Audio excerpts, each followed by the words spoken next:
selagi kita bisa nasehatin gitu. Kalau kita teman dekat ya, nasehatin aja gitu hal-hal yang positif, membawa hal positif. Kita udah ngingatin gitu loh. Kalau memang nggak bisa ya nggak apa-apa. Ibaratnya gini, gaya hidup itu murah, yang mahal itu gengsi. Kalau aku gitu ya, gaya hidup itu murah, tinggal makan gitu, pakai baju yang sesuai dengan standar kita. Habis itu makan yang seadanya, jangan makan di kafe-kafe yang mahal gitu, yang mungkin 500 satu hari gitu ya.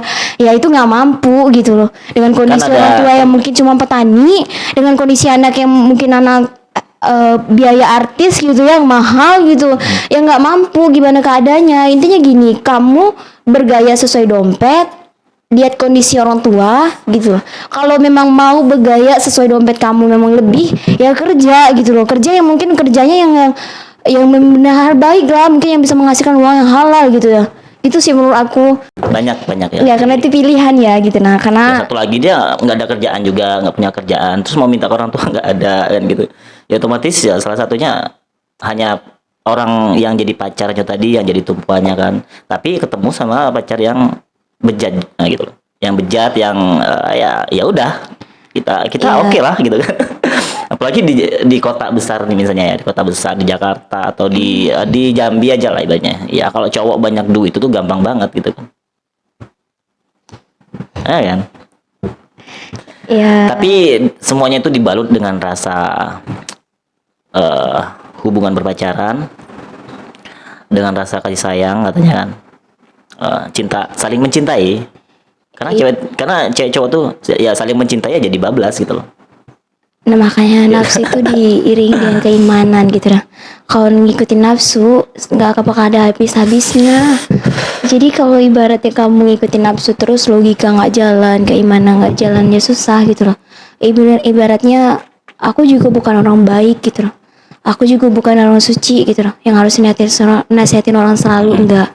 Tapi tugas kita sesama muslim, sesama muslimah, perempuan-perempuan di luar sana, kalau bisa jagalah kehormatan kita, karena kita seorang perempuan. Jagalah kebersihan. Iya, kenapa jaga kebersihan? Jagalah. Enggak gitu, karena Tapi kita kalau seorang perempuan. berhubungan sama keadaan memang kadang orang susah untuk menghindari hal kayak gitu. Yang lebih parah lagi, karena nih misalnya nih udah sering pacaran, misalnya udah nggak perawan dari cowok yang pertama misalnya, cowok yang kedua dia sudah mulai menikmatin, kedua, ketiga, keempat, dipikir-pikirnya aku ganti-ganti pasangan tapi nggak ada untungnya sama aku, akhirnya mereka jadi open bill. Yang bikin mereka berada di tingkat menjual itu karena mereka tuh udah pacaran gonta-ganti pasangannya minta kayak gitu terus misalnya ya dengan si A kayak gitu, dengan si B kayak gitu, tapi yang dikasih cuma cinta. Dan jadi yang mikir, yang orang yang sudah kalap nih, sudah mikir kayak aku udah banyak dihianati nih, kayak aku udah banyak rugi gitu kan, sedangkan keadaan aku butuh uang. Itu yang bikin mereka tuh masuk ke hal yang kayak gitu. Ya udahlah, yang penting dapat duit. Kalau sekiranya sudah di posisi seperti itu, mungkin langkah yang kita ambil, kita menyadarkan diri kita dulu sih kalau kita di posisi seperti itu ya. Karena tidak ada dorongan, ibaratnya gini, semangat, satu dunia pun bilang semangat, kalau dianya nggak semangat dia nggak bisa apa-apa gitu loh. Intinya dia ibaratnya kalau ada niat, ada kemauan, pasti ada jalan. Ya otomatis kalau dia udah terjun dalam dunia seperti itu ya, susah, sudah payah keluarnya. Bisa, kalau aku bisa, tetapi harus mempunyai niat yang lebih tinggi lagi gitu loh. Ibaratnya orang 10, kalau bisa dia 50 gitu loh. Ibaratnya gini, kasihan lo nanti memang bener gitu, nah datang laki-laki yang baik gitu loh, memang bener-bener nerima dia dengan keadaan apa aja gitu loh, yang nggak mandang status kayak gitu lah, mau nikahin dia, kasihan gitu loh.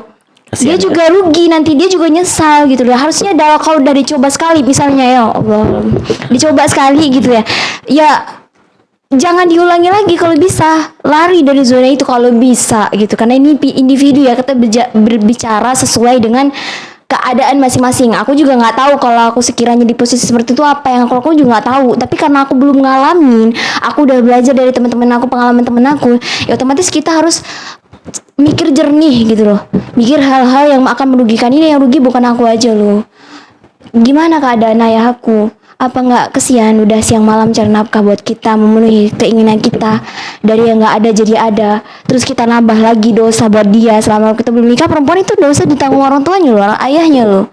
Nah, apa nggak kasihan gitu, tidak memikirkan dia, terus menambahkan dosa yang ada. Kalau bahas dosa ya, kita nggak ini ya, kalau dosa itu nggak urusan kita ya sebenarnya. Nah, itu yang kita bahas gitu loh. Ibaratnya kita masuk lubang gitu ya, lubang. Nah, di dalam lubang ini udah tahu ini lubang gitu lah. Ya otomatis kalau mikir logikanya, mikir jernihnya, kita nggak bakal lagi lewat di lubang yang sama. Ya otomatis caranya harusnya kita harus timbul lagi lubang ini gitu loh. Kita perbaiki lubang ini baru bisa lewat. Kalau kita ingin menuju ke tempat yang sama gitu loh. Ibaratnya nggak mungkin dong ini udah lubang ya. Kalau nggak tahu, gimana pendapat abang? Udah tahu ini jalan lubang, mau masuk ke lubang ini lagi.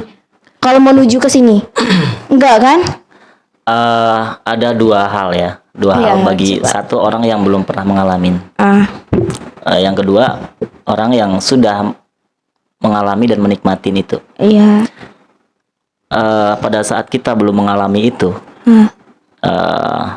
mungkin itu hal yang salah kan?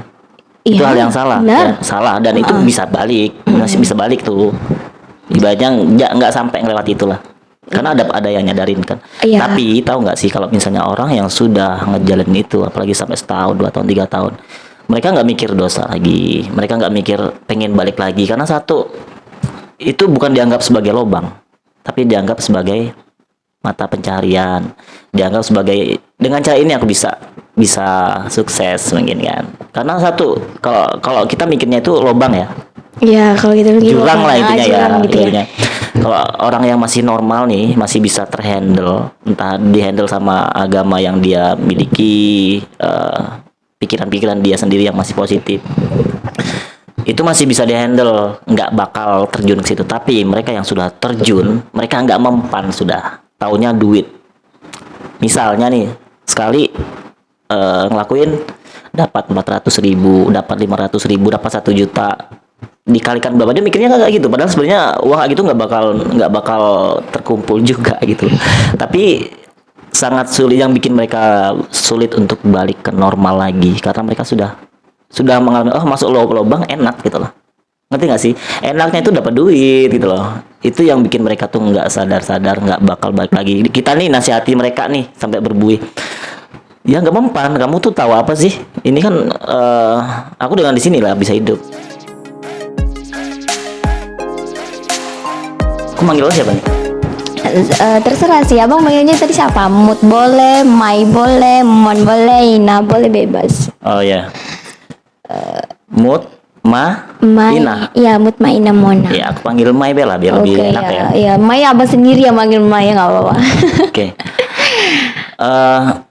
Jadi di sini tinggal sama nenek. Sama nenek. Iya. Mai ini dari mana? Saya ini berasal dari Tebo, Kecamatan Tebo Ulu.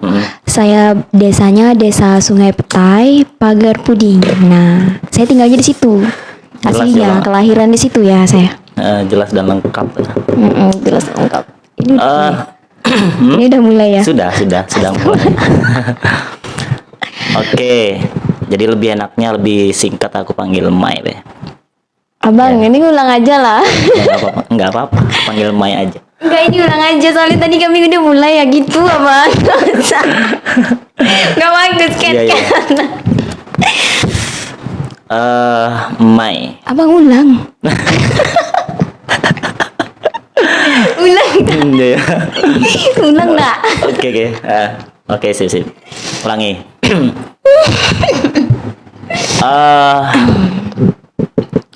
Kita kali ini baru kenal. Namanya siapa? Mutmainah Mona. Mutmainah Muna. Iya. Jadi lebih enaknya kita panggil Mai. Iya, boleh.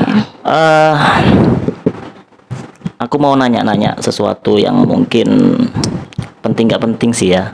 Tapi aku yakin setiap orang itu mempunyai pengalaman hidup, pengalaman pribadi ataupun pengalaman dari orang lain yang kita lihat, dan mungkin kita bisa menyimpulkan, kita mempunyai sebuah argumen yang bisa kita bagiin ke teman-teman semuanya ya. Boleh.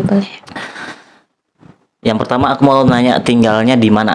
Oh, kalau aku tinggalnya berdomisili Simpang Pule, RT 17, Kecamatan Danasipin, Kelurahan Murni. Itu yang sekarang nih. Iya, sekarang yang tinggal. eh itu dalam rangka kuliah ya. Iya, dalam kerangka kuliah akunya. Jadi anak kuliahan. Iya. Semester Aku sekarang semester 7. semester 7. Oh iya, aku Berarti semester 7 sekarang lagi masa KKN sekarang. KKN-nya di Palmerah. di Palmerah Iya, sini. iya dekat sini. Berarti berapa lama? Selama 40 hari. 40 hari. Iya, Sudah benar. berjalan berapa? Sudah berjalan 5 hari ya, 5 hari. Baru. Iya baru. Berarti kegiatan-kegiatan belum Ya, belum jalannya, stabil, belum masih stabil. diprogramkan kan. Iya. Dan kebetulan lagi libur sini kan, lagi nggak ada kegiatan. Nggak ada. Ya, oke, aku ajak podcast aja hari ini. Kalau asli tinggalnya di Aku aslinya orang Tebo, Kecamatan Tebo Ulu, Desa Pagar Puding. Aku orang Tebo aslinya. Orang Tebo. Orang tua aku tinggalnya di Tebo, mama ayah tinggal di Tebo, keluarga di Tebo. Cuma kakak aku sebagian ada yang di Jambi. gitu. Iya. Terus Ya, terus aku pindah ke Jambi, melanjutkan sekolah aku, lanjut sekolah, aku coba untuk kerja ya. jadi kerja udah. Ya kerja juga. Kuliah sambil ya, kerja. kuliahnya sambil kerja. Dulu tadi perbincangan di awal tadi mondok. Iya, aku aslinya sebenarnya aku dulu waktu MTS-nya aku mondoknya di pesantren Nurul Jalal Muara Tebo, 3 tahun aku di sana. Selesai aku sekolah, aku pindah ke Jambi, ingin melanjutkan pendidikan lagi kan. Tapi karena kendalanya orang tua aku dalam kondisi sakit, ayah ibu aku sakit, ayahku yang sakit ya, ayahku yang sakit, pindah ke Jambi. Niatnya awalnya mau kerja gitu, karena memang nggak mungkin untuk melanjutkan sekolah dengan keadaan orang tua sakit. Ternyata Allah punya rencana lain gitu, dipertemukan dengan orang-orang yang baik. Akhirnya aku bisa sekolah di MA Nurul Falah, dan aku selesai sekolah, aku lanjut lagi ke jenjang pendidikan mahasiswa gitu. Aku kuliahnya di Institut Agama Islam Muhammad Azim. Di sana aku kuliahnya. Aku kuliahnya ngambil jurusan pendidikan anak usia dini. Situ sih. Sebelumnya aku mau nanya tentang anak-anak pondok nih. Kenapa anak pondok tuh banyak yang nggak tahan? Itu sebenarnya karena biasanya tuh apa sih? Kenapa gitu? Kan bukannya mereka tuh selalu aktif dalam pelajaran ya? Apa karena terlalu banyak ini ya pelajaran yang dikasih atau gimana? Karena kemarin aku ada kenalan mondok terus putus, nggak mau sekolah lagi gitu loh, sampai nggak sekolah lagi. Kita cerita tentang anak pondok ya. Sebenarnya itu tergantung ke dirinya masing-masing ya, individunya kayak seperti apa gitu. Sebab setiap kehidupan itu punya cara atau jalannya masing-masing. Nah, kalau sekiranya membahas tentang ada yang Anda nggak betah atau kayak mana, itu pertama mungkin faktor paksaan dari orang tua. Mungkin memang gitu. pertama dia memang nggak mau sekolah pesantren gitu loh, tapi karena dipaksa oleh orang tuanya, mau nggak mau harus mau gitu ya. Yeah. Nah, mungkin dia sulit untuk menyesuaikan. Pertama yang mungkin sulit untuk bangun subuh, kan pesantren biasanya bangun jam 3 ya. Untuk kita jam 3 bangunnya, itu udah mulai ngaji atau apa, menghafal atau Jam 3 subuh bangun. Iya, kita udah bangun. Udah coba bangun itu kan, ngikutin kegiatan yang ada di pesantren gitu. Nah, mungkin belum terbiasa gitu. Nah, biasa itu kan sesuatu yang mulai membiasakan suatu kebiasaan gitu loh. Jadi dia harus mencoba dulu hal yang baru. Ada yang mungkin kuat, ada yang enggak. Tapi setelah kita jalani, kita mampu ternyata gitu loh. Sebagai nggak mampu ya mungkin karena keadaan gitu ya, karena memang nggak terbiasa gitu, nggak bisa gitu, karena dia nggak mau mencoba gitu loh, ya gitu. Nggak mau bertahan. Nggak mau bertahan dia, karena mikir ya ini kan kemauan orang tuaku loh gitu. Nah, dia nggak tahu mungkin dari kemauan orang tua dia itu mungkin orang tuanya dalam mendidik juga gitu loh. Iya. Gitu sih. Kan orang tua itu tujuannya baik loh kan, Iya, aturannya kan. tujuannya baik. Cuman Ya. mereka yang baru masuk pesantren itu kan belum pernah mengalami yang harus dipersiapkan dalam menjalani kehidupan itu. Mereka belum mikir ke sana. Kalau orang tuanya kan sudah pernah, umurnya kan udah panjang gitu kan. Jadi yang bagus anak tuh harus dikasih dijokin ilmu agama, ilmu agamanya harus dibanyakin gitu loh. Itu sebenarnya bagusnya ke situ orang tuanya tuh tujuannya. Cuma Iya. anak-anak nggak ngerti. Iya bener sih, Belum paham. karena kebanyakan apalagi dari perdesaan ya, kebanyakan orangnya berkebun orang tuanya. Mungkin dia nggak sempat untuk ngajarin anaknya atau kayak mana gitu. Ya caranya itu ya orang tuanya menyekolahkannya di pesantren, mungkin sudah terdidik di sana gitu, menyerahkan kepada guru-guru yang ada di sana gitu. Sebagai kita seorang anak, kita tidak dituntut untuk mencari nafkah gitu loh, tapi kita dituntut untuk belajar, berbakti kepada orang tua kita, mematuhi peraturan yang ada gitu loh sebagai anak ya. Jadi kita nggak mungkin loh mengecewakan mereka yang mungkin sudah siang malam cari uang buat kita, menafkahin kita, mendoakan kita ini hal yang baik. Terus kita datanya kabar-kabar yang mungkin kita nggak betah atau kayak mana. Untuk anak pesantren di luar sana, selagi hal itu baik, lakukanlah gitu loh. Karena mungkin banyak mau yang di posisi kita, tapi mereka nggak mampu gitu loh. Karena mungkin kendalanya biaya gitu loh. Karena biaya pesantren itu nggak murah loh. Dari buku, SPP, makan, semuanya itu mahal. Ilmu itu mahal. Jadi luangkan waktu sebaik-baik mungkin kayak gitu lah. Kalau itu menurut aku sih. Itu kalau di pesantren boleh pacaran. Kalau saya dulu, karena saya pesantrennya Tebo ya, kita nggak ketemu cowok. Waktu itu antara laki-laki dan perempuan itu berbeda gitu tempatnya, nggak sama. Jadi laki-lakinya tempatnya di gedung lain, perempuannya juga lain dipagarin gitu lah.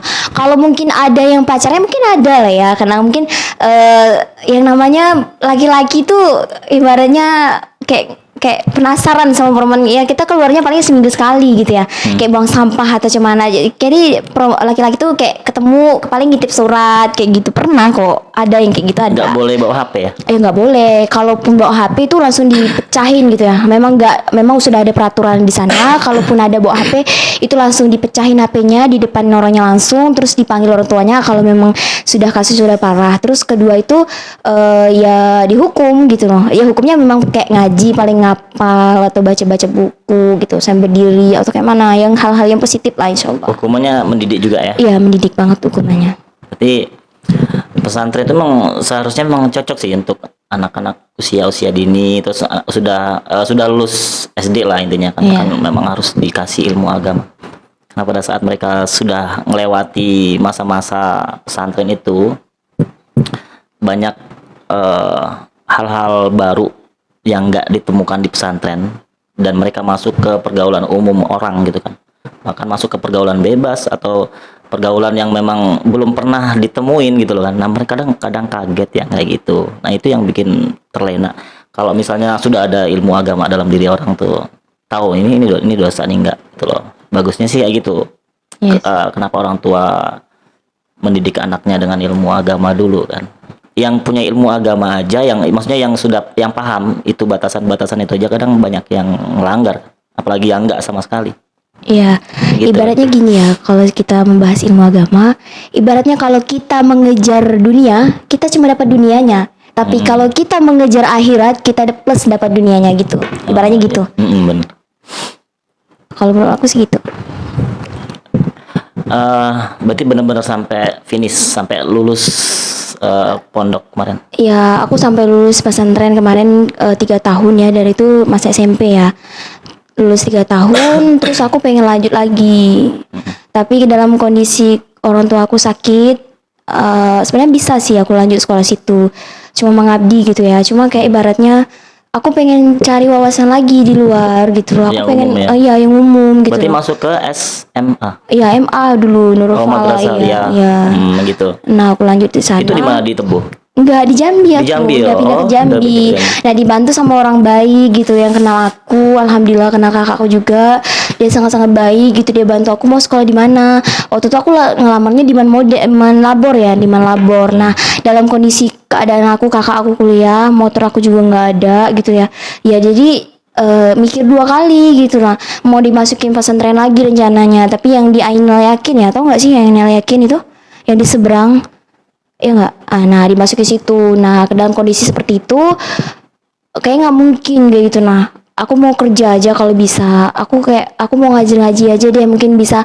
Aku nggak digaji juga nggak apa-apa gitu. Yang jelas aku belajar dulu gitu loh. Ini mengaplikasikan ilmu yang ada gitu loh, sambil belajar, mengajar dan belajar gitu. Nah dipertemukan orang baik, dia bilang nanti aja kita sekolahnya di Nurul Fala aja, itu ada sekolah ayah dia, kepala kantor Depak gitu. Nah dibantuin sama dia, terus dianggap, alhamdulillah dianggap kayak anak sendiri gitu loh, dianggap anak sendiri, sekolah diantar dijemput kadang. Terus saya bilang, dia kan punya mertua tinggalnya di Semapule ya, Semapule tadi ya, nenek aku tadi. Dia bilang gini, Nah nanti sama nenek aja ya, karena mungkin ayah kan Sabtu kadang libur kan, sedangkan aku Sabtunya kuliah, sekolah gitu. Nah suruh tinggal di sana dalam kondisi kayak gitu ya. Ya alhamdulillah, ya aku syukur alhamdulillah banget gitu loh, dipertemukan orang yang baik. Allah itu mah baik loh, intinya kalau kita mau berdoa, berusaha, ikhtiar, ada aja jalannya.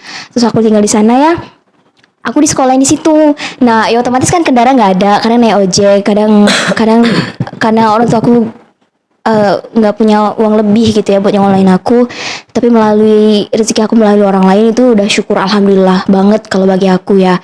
Karena mungkin banyak yang mau di posisi aku tapi mereka nggak bisa, dan aku harus bersyukur gitu lah. Karena ibaratnya kalau kita bersyukur pasti Allah tambah gitu kan.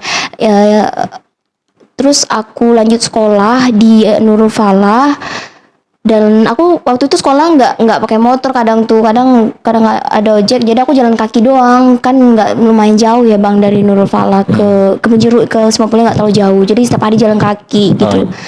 Berarti emang udah lama lah di Jambi ya? Iya. Berapa lama sudah? Berapa tahun? Hampir 6 tahunan mungkin. 6 tahun ya. 6 tahunan. Sekarang kegiatan lagi kuliah dan hampir selesai. Jadi tapi udah kerja? Aku udah kerja, alhamdulillah. Aku udah kerja, dibantuin keluarga aku juga. Berarti jalannya itu emang iya, lurus ya, enak ya? Ya Allah, ya syukur alhamdulillah banget. Jalan aku dipermudah sama Allah gitu loh. Aku emang kayak syukur banget gitu loh. Jadi ibaratnya nggak ada alasan aku buat ngeluh tuh, nggak ada gitu loh. Karena Allah tuh maha baik gitu loh. Allah ngasih aja apa yang aku mau, apa yang minta. Ya itu tugas aku tuh hanya mensyukuri gitu. Nikmatnya Allah kasih sama aku gitu. Itu aja sih kalau menurut aku.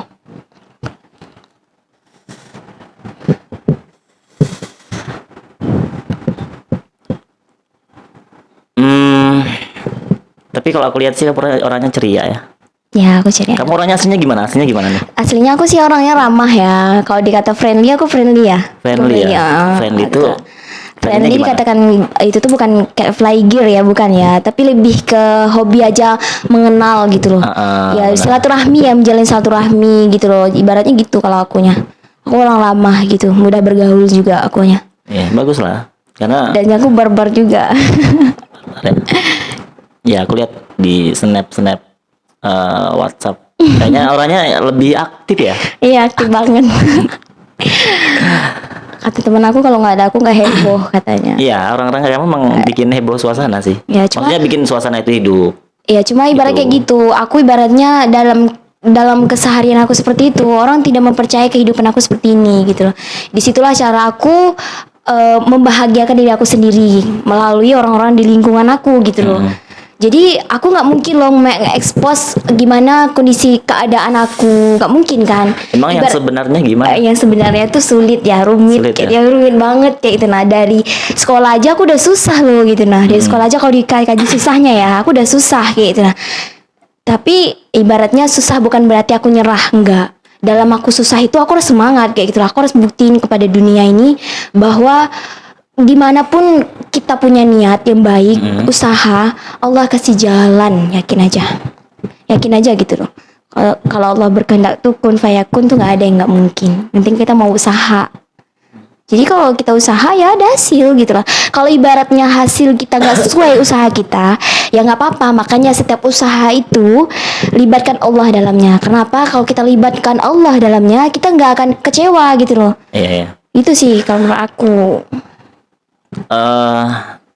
Tidak semua orang bisa ngelakuin itu, apalagi karakternya orangnya nggak mudah bergaul, nggak friendly. Kalau kamu orangnya friendly, jadi dengan orang yang baru kenal pun ya bisa menyesuaikan kan. Tapi yang kamu ngasih ibaratnya tadi sebuah motivasi itu bagus ya untuk seorang yang mungkin punya hal-hal yang sama dengan kehidupan kamu ya. Tapi kadang tidak semua orang bisa nerapin itu. Kalau ketemu sama orang yang takut sama orang baru, nggak friendly lah intinya, nggak bersosial orangnya, sosialisasi ke teman-temannya itu kayak suka orangnya pemalu, pendiam, dan nggak mau gerak lah intinya. Ya, Itu susah. ya itu sih itu semua pilihan ya. Karena kita nggak mungkin memaksakan orang yang pendiam untuk harus ramah gitu. Kita nggak Nggak mungkin bisa. memaksa seperti itu nggak. Karena terbiasa itu karena membiasakan gitu loh. Iya. Membiasakan suatu kebiasaan. Nah, begitu. Ibaratnya kalau kita di lingkungan yang memang benar-benar harus masuk dalam lingkungan itu, ya kita harus berusaha. Ibaratnya kita tamu gitu loh, harus sopan gitu ya, harus membawa attitude yang pertama kali. Nah, kalau kita pendiam gitu, sedangkan kita baru masuk, orang mau tahu gimana, orang mau mengenal kita gitu loh. Kita pendatang di sini gitu. Nah, jadi ibaratnya jangan terlalu nyaman di zona nyaman ini. Kita harus keluar dari zona nyaman ini gitu loh. Jangan terlalu berdiam. Ya kalau kita ngikutin ego kita juga sama. Aku juga gitu. Aku nggak suka loh terlalu ramah buat orang, capek gitu nyenangin orang gitu. Nah, capek kan. Nah, kalau aku dalam kondisi kayak gini, aku nggak mungkin bisa sampai sekarang gitu. Iya. Aku nggak mungkin bakal disekolahin sama orang yang nggak aku kenal gitu. Kalau aku nggak bisa berbaur gitu loh. Karena kita udah kita diciptakan manusia tuh berpasang-pasangan ya. Kita diciptakan untuk selalu bersilaturahmi. Kita ini bersaudara gitu loh. Jadi nggak apa-apa kita menjalin silaturahmi kita selagi itu baik. Nggak apa-apa gitu. Kalau menurut aku ya. Kalau abang nanya tadi, mungkin ada yang pendiam atau apa, itu kembali ke kita dirinya masing-masing gitu loh. Kalau ibaratnya dia nyaman dalam zona itu, ya silahkan gitu loh.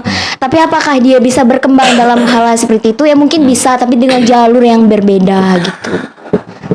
Ada orang yang memang pendiam, tapi kadang yang bikin orang itu pendiam karena memang sesuatu itu nggak mengarahkan dia untuk banyak ngomong, ngerti nggak? Iya.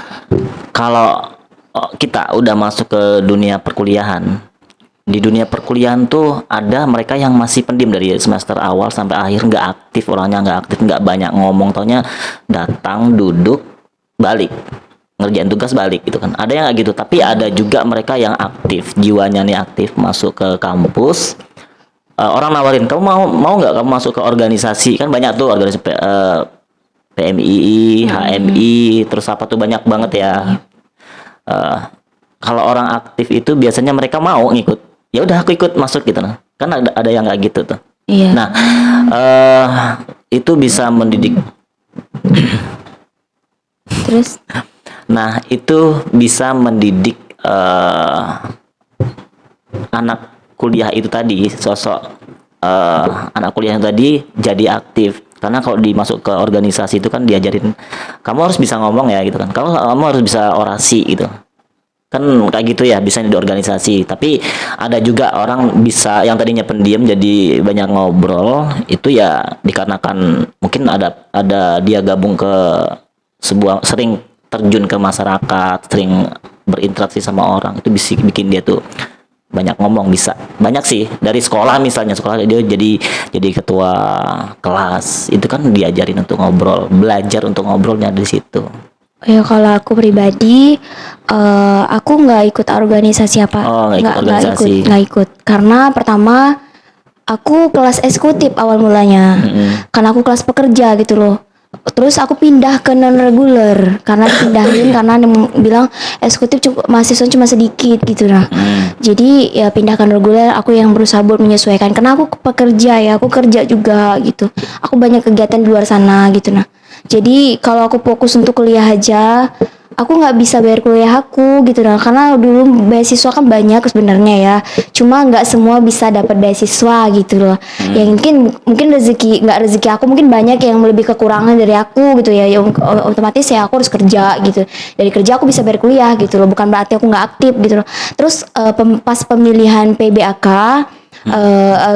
mahasiswa baru ya, PBAK itu alhamdulillah aku ternobatkan menjadi duta kampus. Nah di situ aku belajar, iya duta kampus waktu itu. Di situ aku cuma basic, nggak public speaking juga gitu loh. Aku kan duta kampus kan bisa mempromosikan kampus tuh mahasiswa kampus ya.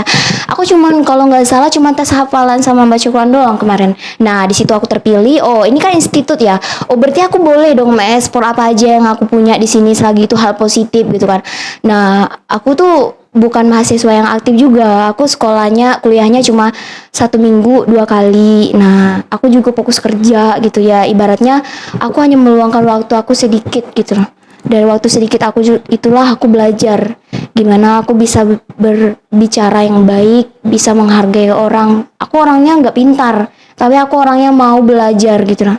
Intinya aku gitu, aku mau belajar apa aja gitu. Selagi hal itu baik, aku mau belajar gitu loh. Aku nggak tahu ajarin dong gitu nah, sama orang yang bisa gitu nah. Misalnya aku nggak bisa nih, aku nggak baru ini aja aku baru sekali ini loh.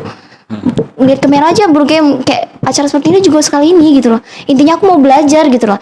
Dari pelajaran itulah aku bisa belajar memperbaiki lagi gitu loh. Oh iya kurang aku di sini, aku nggak bisanya ini. Dari situ aku bisa ngoreksi diri aku sendiri gitu loh. Oh ya aku harus banyak belajarnya. Aku jangan puas dengan hasil yang ada gitu. Gitu aku gitu orangnya.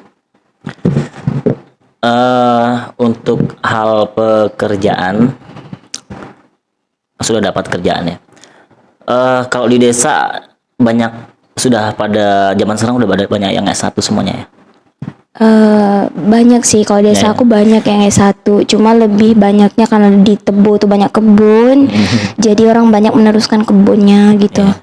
Tapi bagus sih. Ya bagus, karena masalah. Kuliah itu sebenarnya ya untuk ngisi ilmu, pengalaman hidup, bikin kita mempunyai wawasan. Bikin lebih terbuka lagi dalam menghadapi ke depan ya, untuk masa depan lah intinya. Tapi kalau masalah untuk rezeki itu kita nggak bisa dengan kuliah ntar bisa jadi orang sukses, nggak bisa kayak gitu. Yang bisa bikin sukses itu ya diri mereka sendiri, terus mindset mereka sendiri lah intinya. Kalau misalnya nih di desa punya kebun banyak misalnya, udah enak fokus ke kebun aja, jadi orang, jadi maju gitu loh. Kalau misalnya nih orang tua lagi nggak punya duit nih misalnya, nggak harus dipaksakan untuk kuliah lah. Kalau misalnya memang nggak ada kan. Cuman kalau misalnya di zaman sekarang kan maunya sih harus kuliah gitu kan. Anak-anak zaman sekarang maunya kuliah kan gitu. Iya, kalau menurut aku ya, kuliah itu bukan untuk gaya-gayaan, kuliah itu bukan untuk sebuah ajang perlombaan, kuliah itu adalah sebuah pendidikan yang ibaratnya kita harus bisa membedakan mana anak mahasiswa, mana yang tidak kuliah. Jangan kira kita kuliah, oh kita bisa gini, enggak. Dari situlah kita bisa menghargai perbedaan gitu kalau menurut aku ya. Karena kalau kuliah juga nggak ada menjamin kita bakal jadi seorang orang yang sukses, enggak. Kuliah itu kita belajar ya, ibaratnya sebuah jenjang pendidikan gitu loh. Itu mahasiswa ya maha tinggi gitu loh. Jadi kalau sekiranya dia ngerasa kalau dia mahasiswa dia bisa segalanya, enggak. Mungkin kita bisa belajar lagi dari mungkin dia mahasiswa, tapi pas ditanya dia nggak tahu, tapi yang nggak kuliah tahu gitu loh. Berarti bukan menjamin dia mahasiswa tahu segalanya, enggak, tapi mahasiswa itu dituntut untuk belajar gitu loh. Bukan dituntut untuk cari gelar, enggak. Kuliah tuh gelar itu penunjang gitu loh. Karena pada zaman sekarang ya gitu. Kalian ngomong tapi nggak ada bukti, zong, nol gitu loh. Kita berbicara tuh sesuai bukti.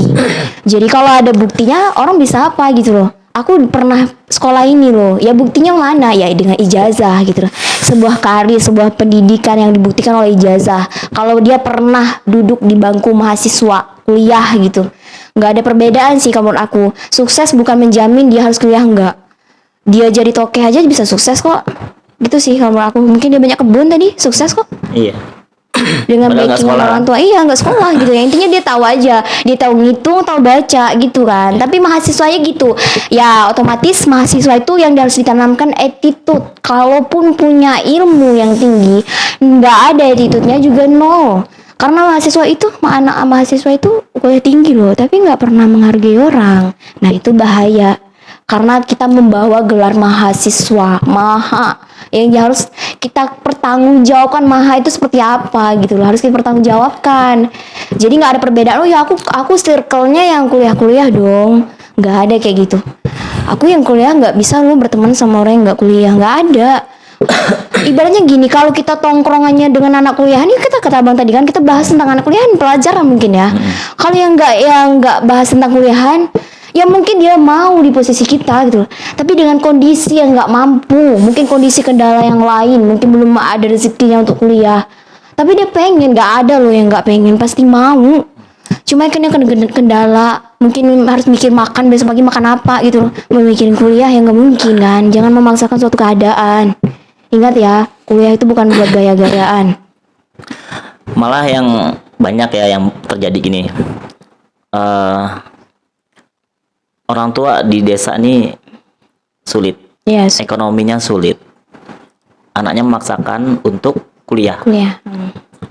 Kuliah di kota Lada, di kota kan biasanya orang kaget tuh di desa kayak gini, di kota suasananya beda.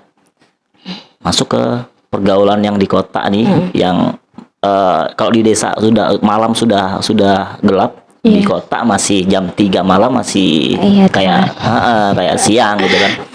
Nah kan banyak tuh ada yang kaget, kan gitu kan, kaget. Tapi orang tuanya kan taunya kan anaknya kuliah mantep gitu kan. Orang tua bekerja keras untuk anaknya. Apapun dilakukan untuk anaknya lah intinya ya. Tapi karena tadi yang diawali dari memaksakan diri, orang tuanya selagi nggak ada harus kuliah.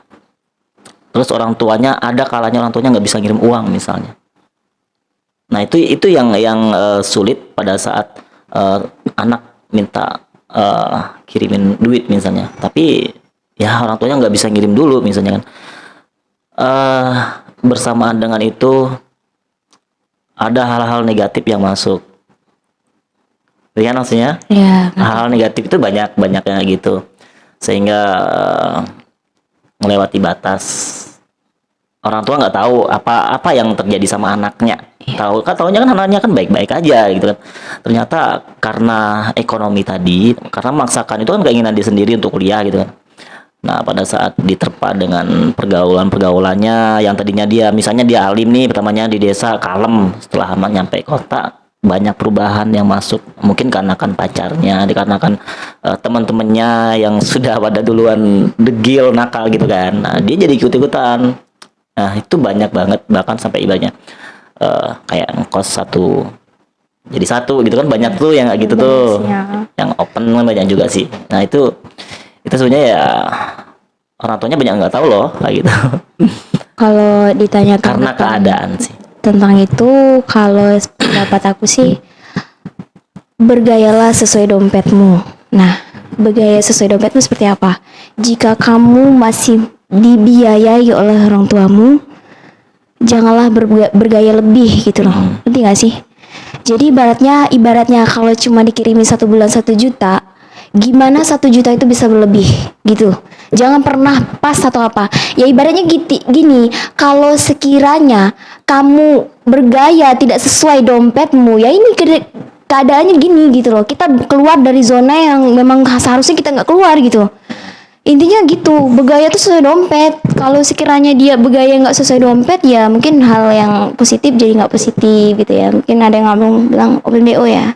Nah, open BO katanya mohon maaf ya sebelumnya. Ya, karena keadaan sih. Iya, kita nggak bisa sebenarnya nyalain. bisa sih dia memilih untuk tidak jalan itu gitu. Tapi dia mau instan gitu loh, mau hal yang cepat, ya itu banyak ya. Banyak. Dia sampai mengorbankan hal yang harusnya dipertahankan sebagai wanita gitu. Itu tidak bisa juga dibenarkan atau disalahkan karena itu sebuah pilihan. Tugas kita sesama saudara, apalagi sesama perempuan, itu tidak dituntut untuk menghakimi orang seperti itu gitu loh. Kalau aku nggak menuntut sih orang Ya, oh ya ini enggak gitu loh. Selagi kita bisa nasehatin gitu loh. Kalau kita teman dekat ya, nasehatin aja gitu hal-hal yang positif, membawa hal positif. Kita udah ngingatin gitu loh. Kalau memang nggak bisa ya nggak apa-apa. Ibaratnya gini, gaya hidup itu murah, yang mahal itu gengsi. Kalau aku gitu ya, gaya hidup itu murah, tinggal makan gitu, pakai baju yang sesuai dengan standar kita. Habis itu makannya seadanya, jangan makan di kafe-kafe yang mahal gitu, yang mungkin 500 satu hari gitu ya.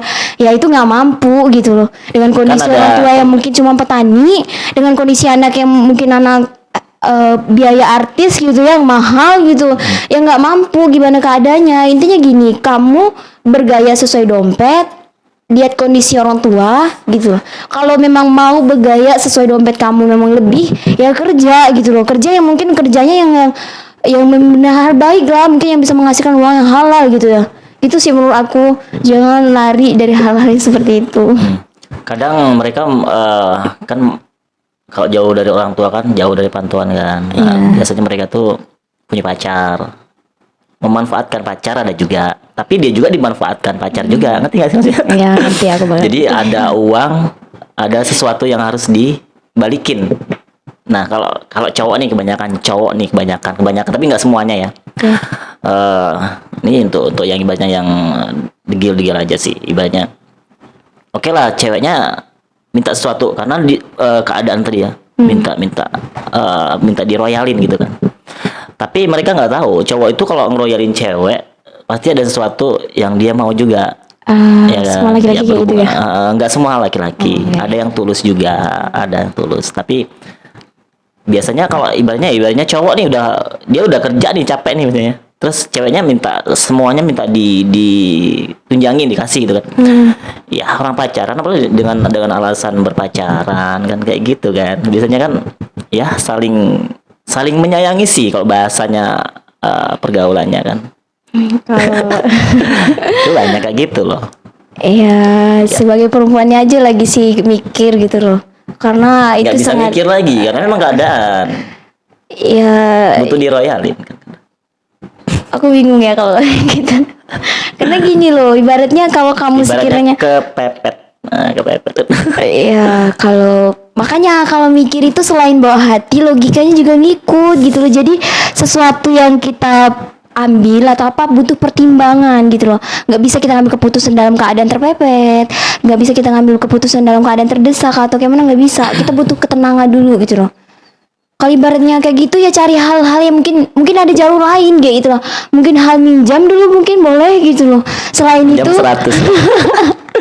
Jam 100. ya minjam 100 ya. Biar silaturahminya nggak putus. Kalau aku nggak bisa komentar ya bang kalau yang hal kayak gitu karena aku nggak tahu juga.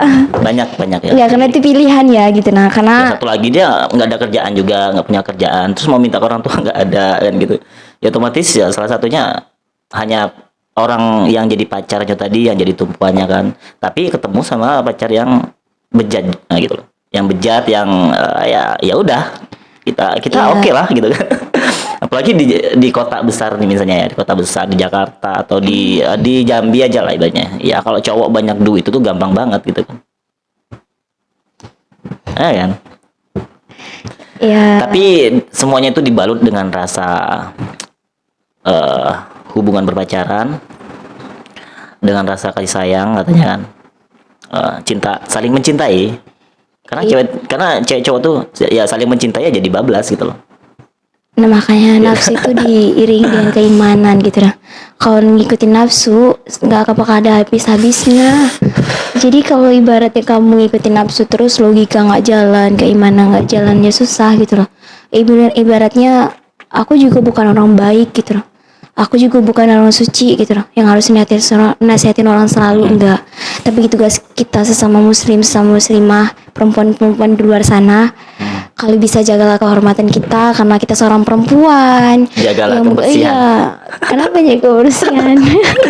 Jagalah. Enggak gitu, karena Tapi kita kalau sebagai perempuan. berhubungan sama keadaan memang kadang orang susah untuk menghindari hal kayak gitu. Yang lebih parah lagi karena nih misalnya nih udah sering pacaran, misalnya udah nggak perawan dari cowok yang pertama misalnya, cowok yang kedua dia sudah mulai menikmatin, kedua, ketiga, keempat, dipikir-pikirnya aku ganti-ganti pasangan tapi nggak ada untungnya sama aku, akhirnya mereka jadi open bill. Yang bikin mereka berada di tingkat menjual itu karena mereka tuh udah pacaran gonta-ganti pasangannya minta kayak gitu terus misalnya ya dengan si A kayak gitu, dengan si B kayak gitu, tapi yang dikasih cuma cinta.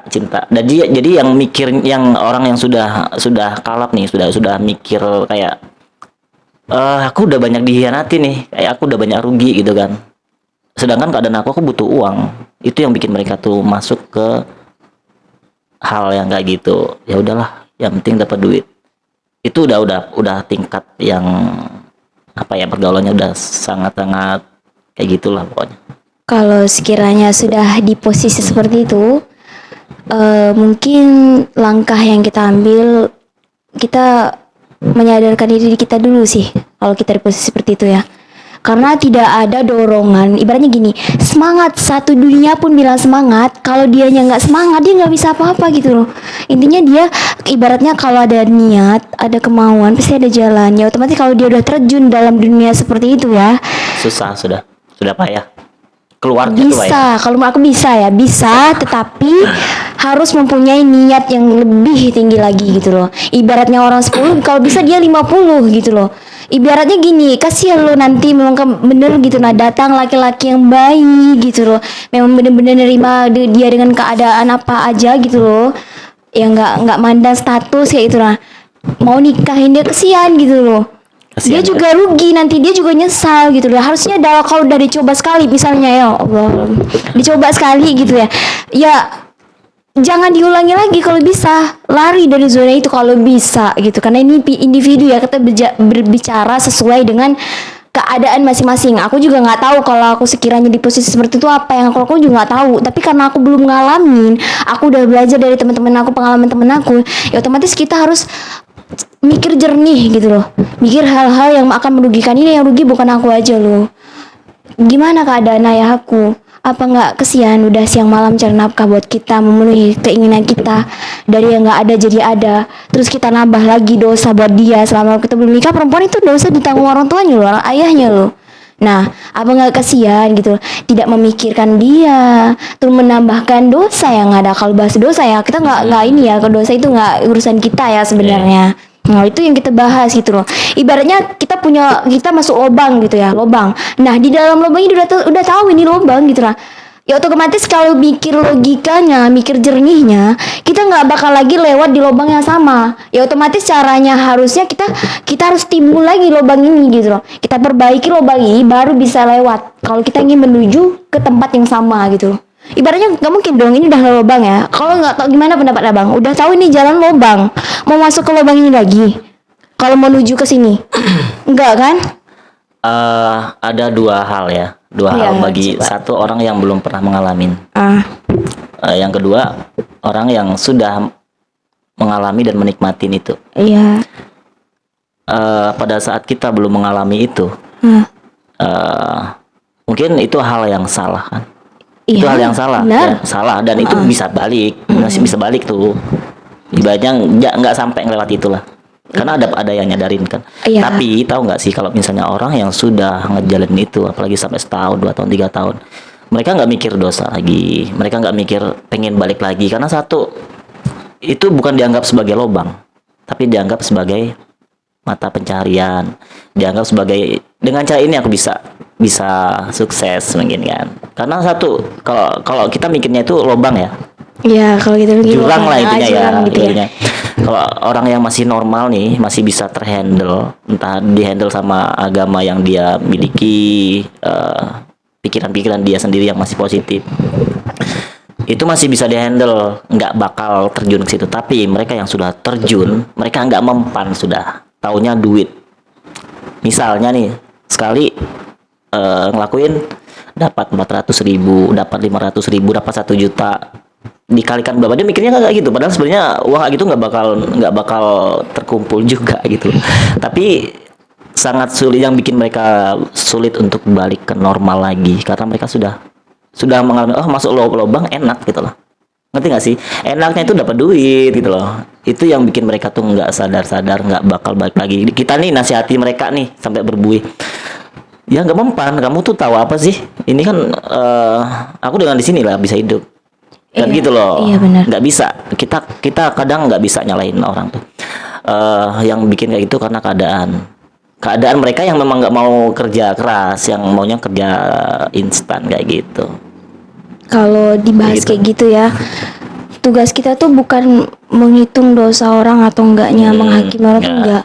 Jadi kalau ibaratnya dia sudah terjun ke dalam dunia seperti itu, kita sudah kasih nasihat ya, mungkin dia bisa kembali untuk kalau dituntut untuk kembali ya mungkin dari dorongan dia sendiri dan support dari keluarga gitu kalau menurut aku sih solusinya. Karena kalau dipaksa dia nggak mungkin dong, suatu saat mungkin ada rasa penyesalan tuh ada gitu loh. Ada pasti ada gitu loh. Tugas kita bukan makanya orang-orang seperti itu tuh nggak butuh sebenarnya nasihat kalau menurut pandangan aku ya, nggak butuh ya nggak butuh bukan nggak bisa gitu loh. Karena aku punya temennya seperti itu tuh nggak butuh nasihat gitu, dia butuhnya support. Nasihatnya itu gini loh, nasihatnya ya udah kamu berhenti dari pekerjaan itu ya, kamu di situ kamu cuma dapat 1 bulan 1 juta nih, dengan nikah dengan aku tak kasih 1 bulan 10 juta udah dia baru berhenti. Tapi nggak ada laki-laki yang mau, ada ya? Ada, aku tanya nih, ada betul nggak? Ada laki-laki yang mungkin perempuannya dari gimana-mana gitu lah, misalnya dari dengan ini datang laki-laki yang baik itu ada mungkin qadarullah ya, qadarullah gitu loh. Dengan keadaan seperti itu dia laki-laki yang baik, mungkin dari keluarga yang baik, bebet baik datang menjemput wanita seperti itu ada. Enggak sih. Mungkin ada, mungkin 1001 kalau ada gitu. Kalau mereka dari orang yang baik-baik, mereka nggak bakal mau. Nah, pertanyaannya tadi? Yang mau itu ya karena mereka tuh sama gitu loh, ngerti tidak sih, sama. Terus cerminan jodoh itu kan cerminan kita. Menganggap oh ini kerjaan biasa juga. Aku juga aku juga kayak gitu juga. Misalnya dia tuh hobinya cipi juga gitu loh. Dia suka jajan juga. Ya kalau otomatis kalau dia suka jajan menganggap itu biasa aja lah gitu kan. Kan sama-sama gitu ya, sebenarnya cerminan dari diri kita ya, jodoh tuh kan. Kalau aku dikasih pilihan, kalau mungkin dapat yang seperti itu ya, kalau memang udah jodohnya sih aku nggak salah ya. Kalau aku pribadi, yang jelas dia mau berubah gitu, dan itu aku butuh proses, aku butuh waktu untuk melihat perubahan dia seperti apa gitu. Kalau aku pribadi kan paling baik lagi kalau ya nggak tahu gitu loh. Kalau memang nggak ada pilihan lagi gitu, memang udah cinta banget, aku nggak apa-apa sih, nggak memandang gitu. Tapi aku pribadi aku akan berusaha mempertahankan kehormatanku sebagai perempuan gitu. Kalau aku sebenarnya kalau di lapangan pasti ada yang dapat yang nggak gitu. Jadi laki-laki baik-baik, beruntung sih orang yang tadi ya. Laki-laki baik-baik terus penghasilannya bagus, dia bisa dapetin laki-laki yang kayak gitu. Dengan cara apa? Dengan tidak memberitahu kalau dia punya masa lalu yang kayak gitu. Jadi laki-laki nggak tahu kan, taunya cantik. Laki-laki sealim apapun misalnya, ini ceweknya cantik nih, ya pasti mungkin sifatnya bagus kan nggak tahu, apalagi baru kenal. Banyak yang orang di zaman sekarang ya kita taruh aja sih gitu. Kan banyak kayak gitu tuh, jadi otomatis ya seminggu 2 minggu mana lah tahu wanita ini bekas ngapa-ngapain, bekas apa gitu kan. Itu bisa terjadi. Ya kan, tapi tergantung sih kalau udah tahu gimana keadaannya, nggak tahu aku. Karena gini misalnya nih, mereka yang sudah mempunyai pekerjaan kayak gitu, dia pengen dapat laki-laki yang baik-baik. Ya jarang sih yang mau jujur sama laki-lakinya. Mungkin ada 1 atau 2 orang yang aku kenalin, ibaratnya aku nggak mau, dia kan pekerjaannya kayak gitu tuh, dan dia nggak mau laki-laki calon suaminya nanti tahu kalau dia pernah menjadi pekerja seks kayak gitu loh. Jadi dia pengen mendapatkan laki-laki yang baik-baik gitu loh, dengan cara tidak ngasih tahu. Dia nggak mau nikah sama laki-laki yang sudah tahu tentang profesi dia.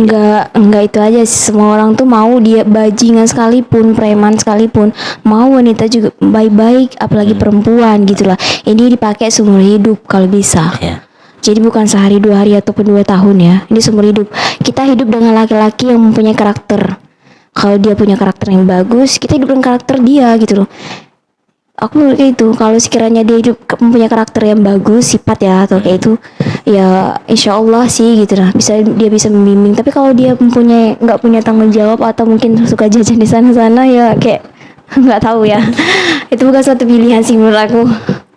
Karena ta'aruf zaman sekarang kan banyak yang nggak sesuai dengan ta'aruf yang sebenarnya kan. Iya.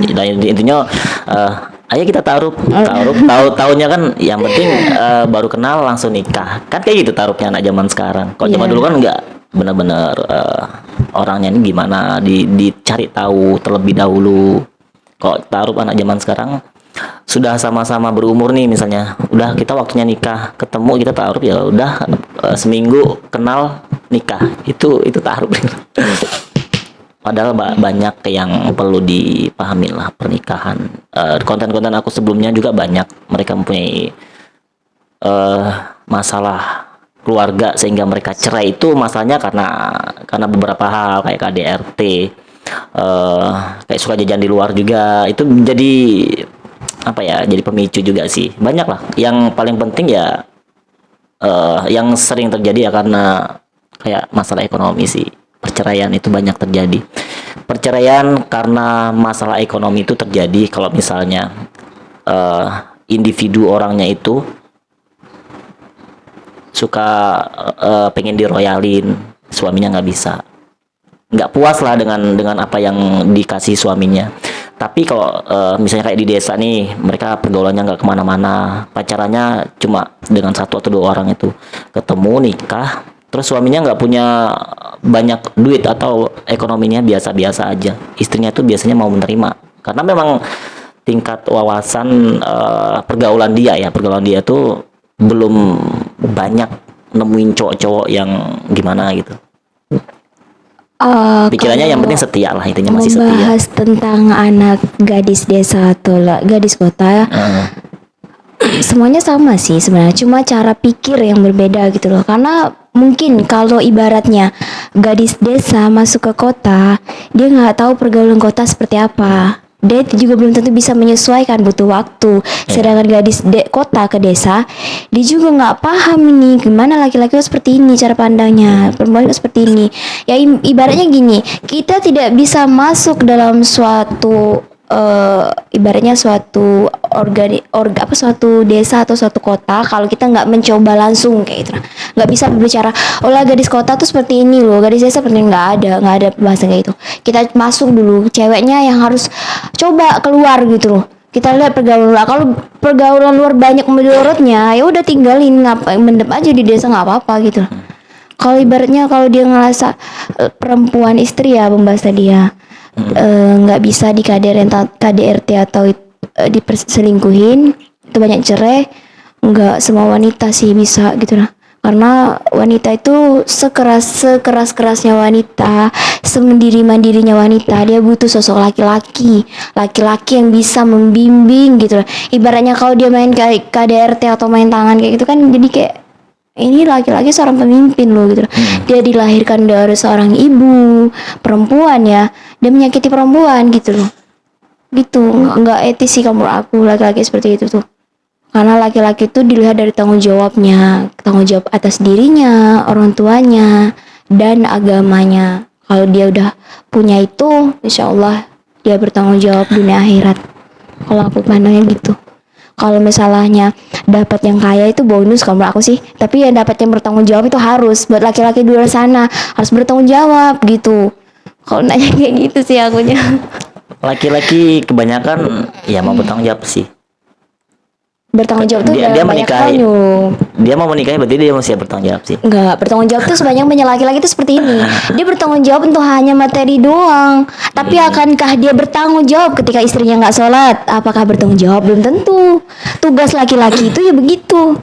Karena laki-laki sampai kapanpun milik ibunya. Surga laki-laki kepada ibunya, surga perempuan kalau sudah menikah kepada suaminya. Nah, jika dalam suatu ini tadi tuh sudah tidak diterapkan, gimana rumah tangga itu akan berdiri gitu nah. Karena banyak konfliknya seperti itu, karena laki-laki tidak mengetahui poin-poin apa yang ada pada diri dia, apa aja yang harus diterapkan, dia nggak tahu gitu loh. Sedangkan perempuan dia butuh sosok pembimbing, hebat pun dia butuh seorang laki-laki yang bisa membimbing. Perempuan nggak bisa dikerasin, nggak bisa dididik dengan kekerasan, perempuan dididik dengan kelembutan gitu. Menurut aku sih gitu. Mbak tahu nggak, banyak ya, apalagi mereka yang nggak punya pilihan, sudah menikah nih, kan jarang yang mau cerai kan. Kalau ada masalah pasti tetap bertahan tuh. Iya. Apalagi misalnya laki-lakinya itu nggak punya apa ya, ibaratnya dia nikah cepat misalnya ya, dan dia jatuh cinta dengan sosok wanita yang memang benar-benar dia cintai, dia setia gitu. Yang terjadi, laki-laki itu tidak bisa memimpin istrinya sendiri dikarenakan laki-laki takut istri. istri kalau sudah lebih dominan nih, lebih cerewet, lebih marah gitu. Maksudnya marahnya ini lebih pemarah istrinya pada suaminya. Yang mimpin tuh istrinya daripada suaminya. Yang lebih aktif itu istrinya daripada suaminya, dan suaminya misalnya entah pendiam, nggak banyak aktif, sedangkan istrinya ini benar-benar oke gitu kan. Udah kayak gitu biasanya nih kalau lebih cenderung istrinya yang lebih kuat, suami takut istri. Nah itu yang bikin kalau sholat itu kan beda lagi ya. Walaupun istri ini misalnya istri sudah keras kepala, sudah aktif, sudah pinter dalam segala hal, dia mungkin bahkan laki-lakinya nih disepelein gitu. Kalau sudah kayak gitu kan belum tentu dia tuh rajin dalam ibadah biasanya kan. Tapi nggak semuanya. Biasanya misalnya si istrinya ini sholat malas misalnya, tapi dia ditakuti sama suaminya. Nah, hal itu yang bikin suaminya itu akan sulit untuk ngatur istri, karena dia lebih dominan istrinya. Makanya yang itu makan terbentuk dalam keluarga tuh, suami takut istri. Itu bakal susah untuk ngatur istrinya, karena istrinya yang mimpin. Nggak ada perempuan seorang pemimpin, abang, dalam rumah tangga. Iya, nggak ada. Nggak berilmu pun laki-laki dia sebagai pemimpin, nggak ada. Dia jadi makmum tuh nggak ada konsepnya. Belum ada seorang perempuan jadi imam kecuali sholatnya sesama perempuan. Nah, ibaratnya kalau di rumah tangga, mohon suaminya nggak punya apa ilmu, nggak ada dasarnya sama sekali, ya nggak apa, dia tetap jadi pemimpin sebagai perempuan. Yang harus kalian cari adalah perempuan yang paham akan kodratnya sebagai perempuan, sebagai wanita, ya, yang paham agama gitu kalau bisa gitu. Bonus lah ya, karena kalau intinya menikahlah dengan wanita yang siap, ya siap dengan semuanya lah, siap dengan situasinya yang ada gitu, belajar gitu. Kalau sekiranya nanya dengan perempuan yang hobi ngatur, semua perempuan itu rata-rata cerewet nggak sih, bang? Tapi sebenarnya untuk kemajuan keluarga itu sih. Perempuan emang harus cerewet sih, karena benar. Itu kalau perempuan itu diam-diam aja, laki-laki ini lebih cenderung dengan harus sering diingatkan gitu loh. Kalau bisa mendidik anak laki-laki dan perempuan aja berbeda loh gitu loh. Karena kalau perempuan itu harus dikasih tahu dengan cara yang lembut. Kalau dengan laki-laki harus diberitahu berkali-kali gitu loh. Karena mengapa? Karena laki-laki tuh gitu, dia belajarnya saya main, nggak bisa fokus orangnya. Jadi kalau ibaratnya dia sebagai perempuan ini sebagai pemimpin, ya mungkin dia sedikit menonjol daripada laki-laki, bukan berarti dia mendahului laki-laki, itu tidak. Tapi makanya dari itu carilah perempuan yang paham akan sebuah kodratnya sebagai perempuan, sebagai istri ya namanya. Ibaratnya dia pintar, ya otomatis dia pintar bukan menyaingi suaminya, tidak. Dia pintar, wanita itu memang dituntut untuk pintar karena dia adalah madrasah pertama untuk anak-anaknya. Jadi apakah saya tanya sama bang, mau menikah sama perempuan yang bodoh?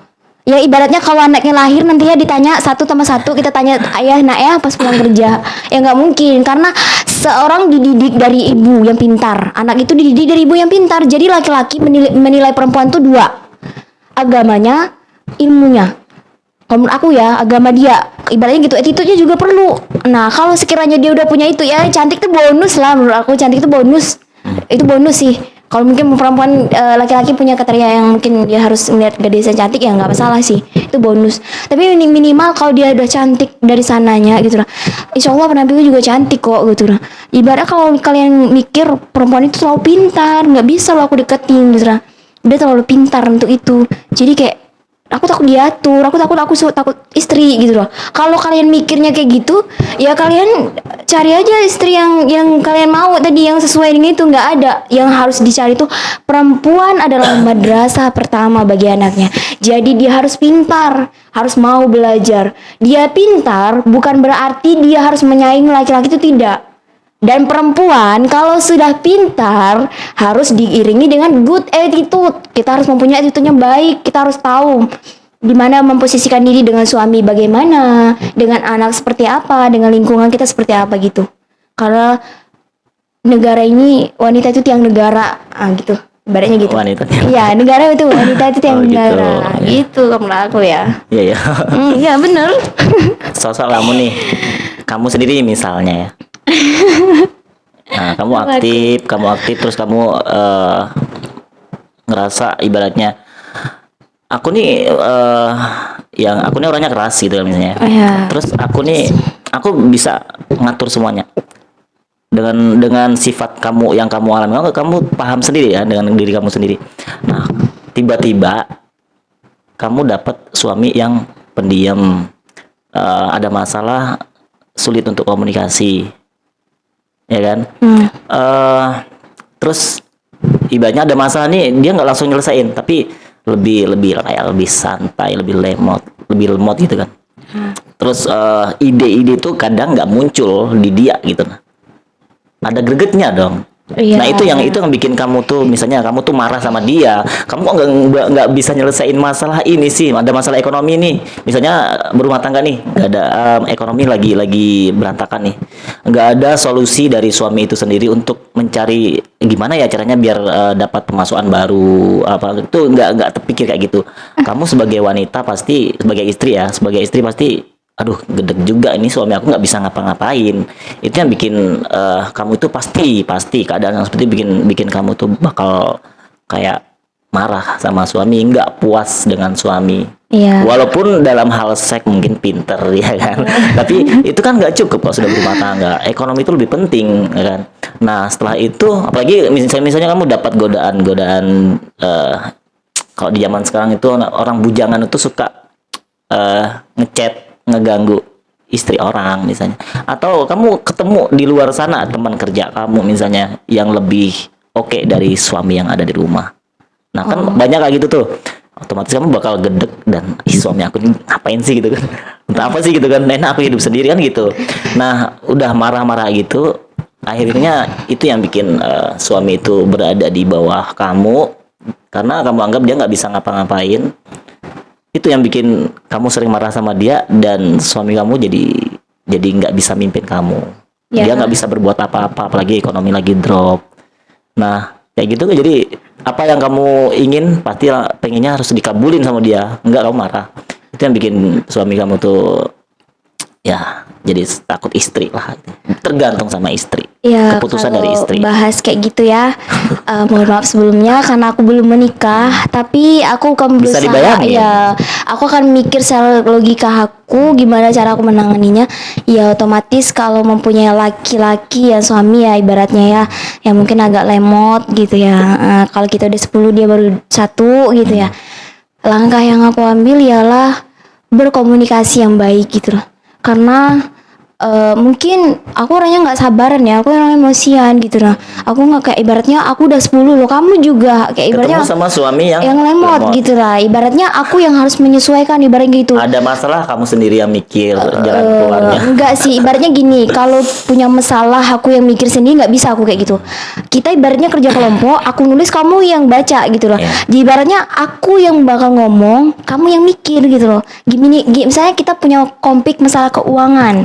Nah, kita harus gimana kalau gini, karena laki-laki itu ya kalau lagi mumet, kalau sepengetahuan aku dari lingkungan Kalau aku ada itu, ilmunya nih ya gimana? iya lagi mumet denger istri yang cerewet, mungkin tambah mumet gitu loh.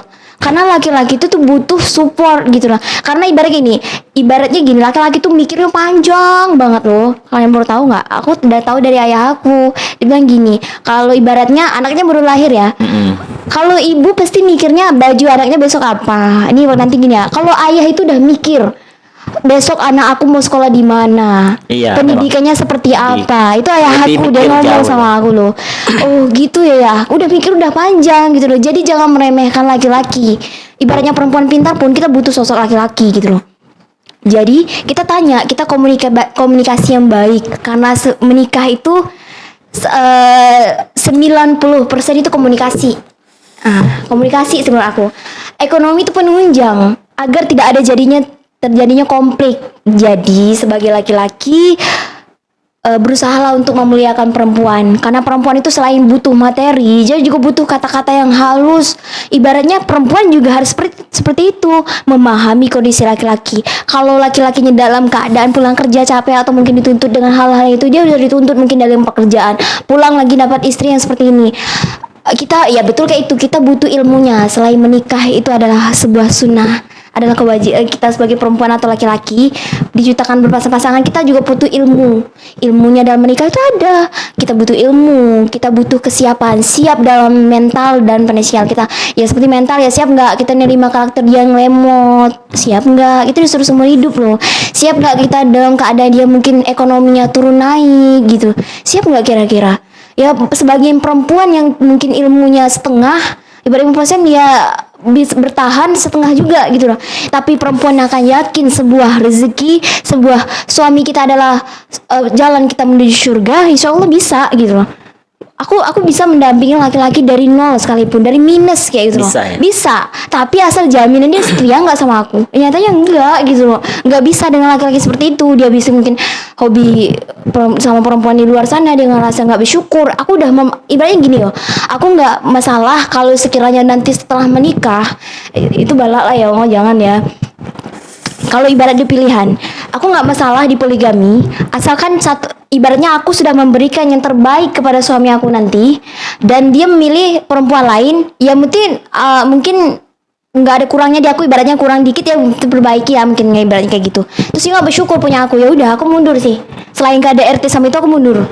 Ibaratnya aku udah menjalankan kewajiban aku dengan baik, ibaratnya gitu ya. Mungkin ada kurang-kurang sedikit yang mungkin ditutupi gitu ya. Nah manusia itu nggak dituntut untuk sempurna. Nah aku mau belajar gitu, aku udah memahami dia, tapi dia yang mungkin main perempuan lain atau nggak bersyukur, ya udah gitu. Aku nggak dituntut untuk bertahan dengan laki-laki seperti itu gitu ya. Aku siap loh menjamin dia, misal tuh aku menjamin aku siap dengan hidup yang memang ibaratnya kalau dia datang dengan mau nggak kita berjuang sama-sama gitu, aku mau gitu lah. Tapi kalau dia nanya mau nggak deh hidup susah sama abang, nggak mau bang, karena ibaratnya aku aja berusaha untuk hidupin diri aku dengan maksimal mungkin keluarga aku, dia datang dengan hidup aku cuma mau ngajak hidup susah, nggak mau aku. Beneran, bukan aku matre, bukan.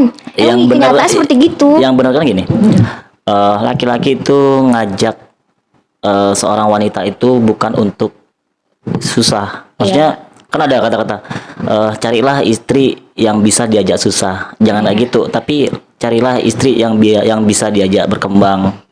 Dan istri juga nyari suami yang bisa diajak berkembang gitu loh. Iya, betul Walaupun sih. dari nol nih, kalau orangnya sama-sama berkembang nih, ya bakal naik gitu. Cuman kalau susah ya susah lah. Jadi udah tertanam di mindsetnya. Ya Siap susah gitu kan. Oh ya, pertama aku pernah diajak kayak gini. Udah bagus ya gitu dikenalin, terus kayak udah sistem jodoh gitu ya. Cuma pertanyaan itu aja, orang kemarin aku ya dijodohin gitu sama orang ibu mama aku, dia bilang gini, mau nggak komunikasi nih cuma ngomong bercanda loh, tapi dia nanti kok dia bercanda aja kayak gitu, apalagi seriusnya gitu loh. Mau nggak hidup susah sama aku yang mau punya gini-gini, nggak mau aku. Karena apa? Kamu awal kenal aja udah mau ngajak hidup susah gitu loh, nggak ada optimisnya hidupnya gitu loh. Iya, yang bisa diajak berkembang sih. Iya, ibaratnya kalau dia nyatain nggak kita berjuangnya sama-sama, aku cuma punya ini loh, aku cuma punya ini, nggak apa-apa aku ditemenin gitu. Kalau aku cinta ya, kalau aku cinta gitu, tapi nggak dipaksa gitu. Kalau aku cinta aku siap gitu, karena aku tipikal orangnya memang kalau pacaran tuh kayak gitu. Kayak ya nggak suka yang kayak aku pacaran nggak pernah sama mahasiswa. Karena aku lebih suka pacaran sama orang yang lebih tua dari aku gitu lah. Karena aku pengen belajar lagi sama dia gitu lah. Aku juga kayak gini juga butuh yang namanya nasihat gitu lah. Aku takut salah langkah, jadi aku butuh laki-laki yang dewasa gitu lah. Dewasa bukan berarti umur ya. Karena aku mikir kalau mahasiswa itu kadang ada yang dewasa ada yang enggak gitu loh. Jadi aku butuh, bukan berarti aku cari yang tua tuh enggak. Yang jelas aku butuh laki-laki yang ibaratnya lebih tua dari aku, yang bisa kayak nasihatin aku, yang ngajarin arti sebuah kehidupan seperti ini loh. Jadi kalau aku tanya, abang ini gimana? Dia udah paham, dia udah ngalamin gitu lah. Dewasa itu sebuah umur sih sebenarnya. Umur doang gitu. Angka gitu lah. Tapi dewasa itu sebuah karakter. Kalaupun dia mahasiswa, pengalaman hidup sih. iya, tapi aku kenal mahasiswa gitu, dia nggak bahas-bahas yang kayak mana, yang kayak ya main-main doang gitu. Jadi nggak pernah aku pacaran sama mahasiswa gitu aku sih. Kalau pacaran sama yang biasa, kalau nggak umur 27, 28, 30 kayak gitu. Umurmu sekarang berapa?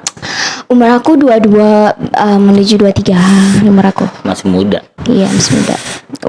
Masih muda kalau di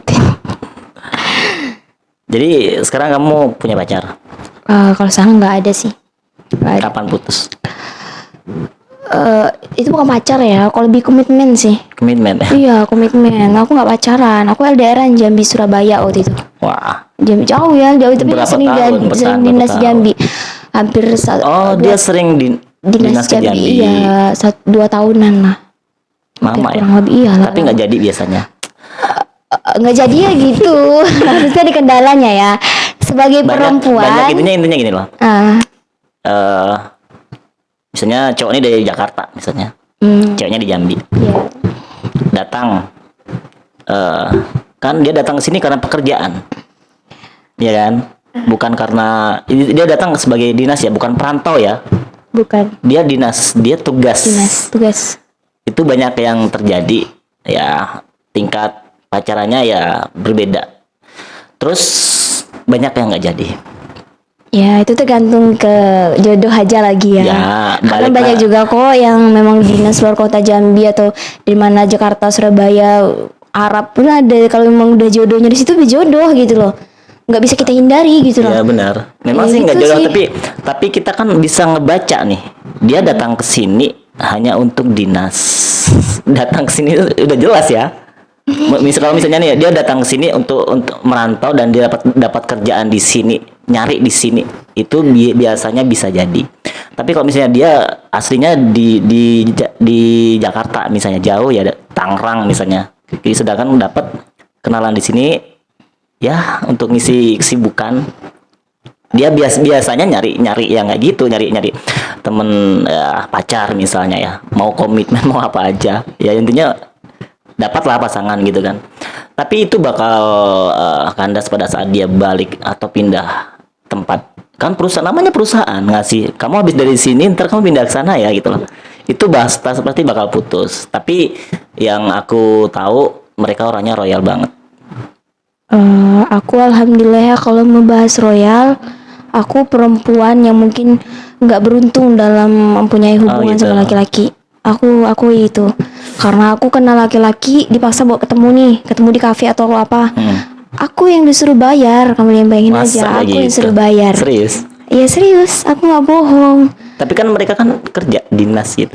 Oh kalau laki-laki yang itu tadi enggak. Beda Itu kan? pacar ya, Ya, kan itu- kenalan. Kalau itu tadi makanya enggak royal sih, lebih ke perhatian ya gitu. ya perhatian. Enggak, kalau masalah uang enggak sih. Aku tipikal orang yang kalau apa-apa sendiri gitu nah. Aku enggak dianjurkan untuk meminta gitu nah. Selagi aku bisa, aku ngelakuin sendiri gitu loh. Karena aku tahu cari uang itu susah. Aku nggak mau ngandalin laki-laki sebelum laki-laki itu punya kewajiban atas diri aku gitu. Oh gitu. Jadi kalau kenal sama laki-laki banyak dan rata-rata aku yang suruh bayar buat makan, buat minum. Ketemu kafe Ya dipaksa. tergantung karena cowoknya nggak kerja. Kerja cowoknya, kerja. Aku rata-rata deket sama orang yang kerja. Udah masuk di dalam kafe, Udah masuk, udah makan, makan, terus waktu bayarnya gimana? Terus aku bilang gini, aku cuma minum, itu ibaratnya itu bukan aib ya, tapi lebih ke cerita sharing Iya, aja ya. iya, Itu iya, pengalaman aku ya. Karena aku ngalamin bukan sekali 2 kali, tapi udah sering. Itu beda-beda cowok. Iya bener. Oh gitu. Beda laki-laki. Nah beda laki-laki itu bukan berarti aku temuin ini enggak ya. Aku butuh waktu mungkin sampai 3 kali dia ngajak aku. Terus aku mikir nggak ada salahnya sih aku buka hal yang baru dengan laki-laki ini. Aku yang maka aku bayar nih. Terus saya bilang gini, udah di kasir, Dek bayar kan? Ya ibaratnya udah Dek bayar lah gitu Nah akunya juga bingung kok nggak dibayar, malu. Ya udah sini kan pertama kali ketemu ya. Harusnya laki-laki sebagai laki-laki, perempuan itu nggak minta, nggak semua perempuan itu matre gitu loh. Tapi sebagai laki-laki kalau bisa pertemuan pertama itu kasih effort dong, kasih hal-hal yang bener-bener bisa bikin wanitanya wow gitu loh. Bukan hal yang aku yang dipaksa buat ketemu, Bisa gitu. aku yang dipaksa buat nonton, nah aku yang dipaksa buat bayar. Itu ibaratnya gitu lah, gimana ya, aku nggak mau lagi ketemu. Dia bilang gini, kenapa ya di chatnya mungkin ada loh, mungkin buktinya ada, panjang banget chat aku. Dia ngechat aku bilang, Dek tolong ini. Terus keluar lagi di kafe, aku bayar dia yang makan. Atau aku bukan masalah nggak ikhlasnya ya, ini laki-laki loh, laki-laki tuh kerja harga dirinya bukan banyak gaya, tapi harga dirinya bekerja. Jadi sebagai laki-laki itu ini nggak emosi ya gue, ini ibaratnya aku yang ngalamin. Jadi perempuan di luar sana, cinta boleh, bodoh jangan. Karena apa? Aku yang ngalamin gitu loh. Aku jalan sama cowok, emang rata lah, mungkin soalnya cowok temen aku yang waktu SMA tuh enggak gitu, memang royal benar. Cuma dia yang ngomong, jalan sama aku uang kamu nggak guna, kamu harus ngeragain aku sebagai laki-laki. Jadi kalau bisa dompet kamu disimpan, biar aku yang bayar. Karena aku yang ngajak. Cuma itu yang ngomong laki-laki itu. Selebihnya aku yang bayar. Aku yang bodoh gitu loh. Ibaratnya aku itu ya udah nggak apa-apa sih gitu lah. Mungkin aku beruntung dapat hal-hal yang baik dari lingkungan yang baik, keluarga yang baik, dipertemukan orang-orang yang baik. Itu semua termasuk rezeki buat aku. Tapi kalau aku dipertemukan orang yang mungkin pasangannya kurang baik atau pertemukan yang kurang baik, nggak masalah sih, itu pelajaran buat aku. Jadi ibaratnya ya udah anggap aja aku lagi sedekah sama orang gitu. Ibarat serius, aku nggak bohong. Kalau keluar dari parkir dia pakai mobil Innova, mobilnya aku cuma pakai motor. Dia bilang kayak gini, dia yang ngebet, dia suka sama aku. Dia bilang, Dek, besok kita sebulan lagi atau 2 bulan lagi mau nggak Mas lamar? Nggak mau aku. Nggak mau, bukan aku. Nggak mau, bukan apa gitu lah. Terus di parkiran mungkin di dia- parkiran bilang gini lagi ya bang, ada uang kecil nggak? Buat apa bang? Buat bayar parkir. Saya kasih uang 10.000, saya pulang. Saya nggak mau lagi. Saya naik ojek lah. Saya naik apa bener. Saya pulang aja bang. Saya bilang. Tapi kan nanti aja lah dek. Nggak mau kita jalan lagi, kita nonton. Nggak mau saya. Saya jalan sama kamu. Kamu kayak gitu loh. Ngerti gak sih? Oke, bayar. Emosi Terus dia. jadi kayak aku nggak percaya sama cowok-cowok yang pakai mobil doang. Aku nggak cari cowok yang pakai mobil. Kalian pakai motor Supra aja aku mau kok. Tapi tolong, kalau makan tuh tolong kalian bayar. Oh, ada ya kayak gitu. Ada, itu mengalami hidup aku. Nah gitu keadaannya. Sedih gak sih gitu. Ya udah sih nggak apa-apa gitu. Ada balik terus di chatnya, kok ada berubah semenjak ketemu. Mas jelek ya, Mas nggak ganteng. Dia nggak sadar ya. Terus aku bilang apa? Maaf ya, aku udah punya pacar. Kok mau jalan sama Mas? Kau pikir aja lah bang. Kau udah pikir makan aku yang bayar. Kau pulang tanya lagi gitu kan? Wah gitu dia bang. Ibaratnya gitu loh. Aduh. Nah itu aslinya, aku nggak rekayasa atau kayak mana, nggak, itu nyata asli. Iya, Dan iya. itu bukan sekali, mungkin ada berkali-kali. Beda Dan aku, cowok ya? Iya beda laki-laki. Datang lagi. Pertama kali, kalau kedua ya nggak masalah ya, karena kedua itu terus bilang karena ibaratnya kita perempuan itu harus ada timbal baliknya. Nah kalau dia ibaratnya pertama kita bayar, dia yang bayar, yang kedua kita yang bayar. Tapi kalau bisa pertama itu laki-laki, karena harus menunjukkan effort dia sebagai laki-laki itu. Oh aku laki-laki sejati loh. Aku nggak modal kekar badan doang. Aku juga gentleman. Aku berani jemput perempuannya nggak depan gang doang, depan orang tuanya, depan neneknya atau apa. Ini nggak depan gang. Dan sebagai perempuan jangan terlalu melihat laki-laki itu dari penampilan. Aku nggak lihat penampilan, tapi laki-laki yang datang seperti itu. Mikir mungkin aku anak penjabat mungkin ya, karena aku biasa aja. Kayaknya aku biasa aja sih. Aku cuma mikir makan deh, enggak. Aku cuma beli susu. Aku juga, kita sebagai perempuan ya, kalau baru kenal tuh ibaratnya harus melihat kondisi juga ya. Kalau dibeliin, kalau bisa jangan minta yang mahal. Kalau dikasih jangan ngelunjak gitu. Nah harus tahu diri. Itu nama sebuah attitude juga loh. Kalau dikasih jangan minta yang mahal dan jangan ngelunjak gitu. Nah sedang-sedang aja gitu deh. Laki-laki yang kena sama aku ngelunjak. Iya. Iya ngelunjak. Kesal kan. Mencurahkan kesalahannya ketemu dengan laki-laki ya gitu ya. Iya. Ya gue nonton gak ya? Kayak kemarin tuh ada yang kayak gitu juga. Dia yang diporotin juga ada juga. Iya, bukan berarti aku banyak uang ya. Enggak, aku nggak banyak uang kok. Gaji aku aja dimakan bersama gitu. Nggak ada uang aku. Cuma ibaratnya aku sebagai perempuan tuh harus mandiri gitu. Nah, bukan berarti aku bergantung sama laki-laki tuh enggak. Jadi bagi buat laki-laki kayak gitu ya bang. Kamu bisa ngebedain nggak cowok yang serius sama yang nggak di zaman sekarang yang kamu alamin? Kalau aku pribadi bisa, karena aku udah Gimana? mengenal laki-laki. Kenal ya, bukan pacaran. Kalau pacaran mungkin nggak terlalu itu. Aku komitmen doang sih orangnya. Intinya gini, kalau nanti sorenya fokus dengan suatu titik kayak gitu, fokus adik kuliah aja, selesaikan ini, nanti dia juga fokus dengan kerjaan dia dengan tujuan yang memang benar-benar sama tujuan. Ya nggak masalah, aku siap kok dampingin dia dalam keadaan honor sekalipun nggak kerja. Yang penting dia kerja, yang penting dia punya gaji. Nah kalau membedakan laki-laki yang nggak serius tuh, kalau pendapat aku seperti ini, laki-laki yang serius ialah dia yang mengenalkan perempuannya kepada ibunya, biar ibunya yang menilai gitu. Oh, gitu. Karena aku banyak kenal laki-laki, mungkin cuma 1-2 yang ngenalin aku ke ibunya. Selebihnya dibilang aku takut, aku nggak percaya diri, kamu terlalu ini, kamu terlalu mendiri.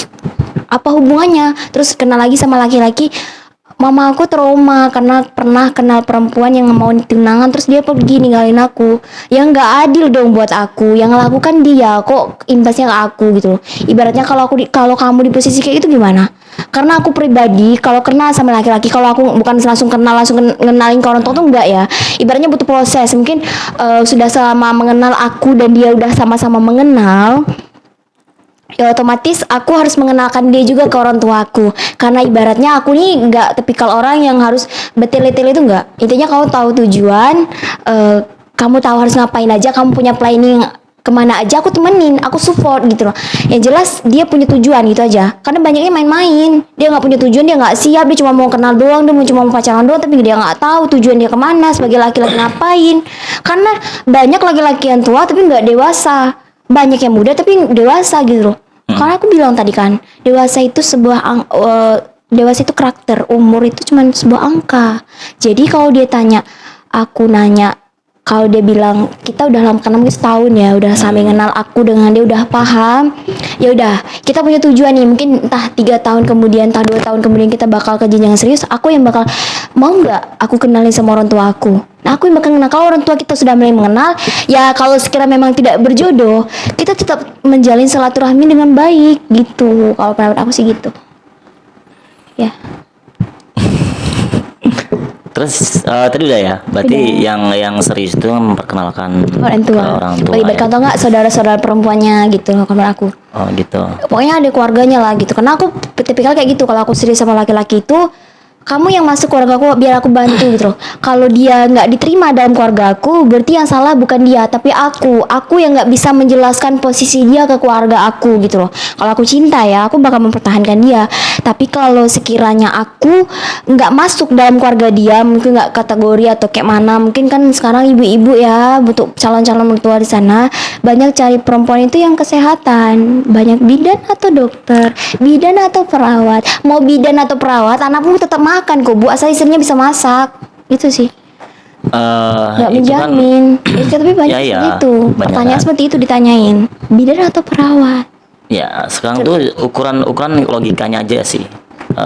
Gajinya kini gitu kan. Ya, Yang dibutuhkan gaji. kayak gitu, pemasukan gitu loh. Iya, Kalau kalau misalnya bahasa nih, ya aku kayak aku nih ibaratnya, ya bukannya apa sih, ibaratnya aku lebih nyaman kerjaan yang sekarang di PT ya. Ibaratnya ya kita hidup selama ini juga ya dari situ. Lah kalau misalnya kita mulai kayak honor berapa, gajinya kok kecil banget gitu kan.